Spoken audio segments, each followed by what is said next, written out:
ত্রয়োদশ সংসদের যাত্রা শুরু। জাতীয় সমস্যা সমাধানের কেন্দ্রবিন্দুতে পরিণত করা হবে সংসদকে।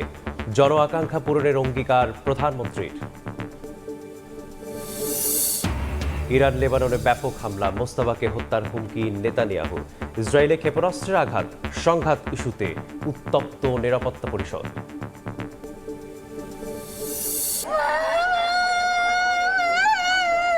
কাউকে জীবিত পাইনি। বাগেরহাটে সড়কে প্রাণ হারানো বরগুনের বাড়িতে শোকের মাতম। হাসপাতাল থেকে মরদেহ হস্তান্তর। খুলনা মেডিকেলে ভর্তি আহত একজনের অবস্থা আশঙ্কাজনক। ঈদযাত্রা শুরু। রাজধানী ছেড়ে শেকড়ের টানে ছুটছে মানুষ। নির্দিষ্ট সময়ে ছাড়ছে ট্রেন। ইঞ্জিন সংকটে ধুঁকছে রেলওয়ে। 2 শতাধিকের মধ্যে 60% মেয়াদ উত্তীর্ণ। এবং মধ্যপ্রাচ্য সংঘাতের অজুহাতে অস্থির খাতুনগঞ্জের ভোজ্য তেলের বাজার। বনে 200 টাকা পর্যন্ত বাড়তি। পর্যাপ্ত আমদানির পরও চিনির সরবরাহ কমিয়েছে প্রতিষ্ঠানগুলো।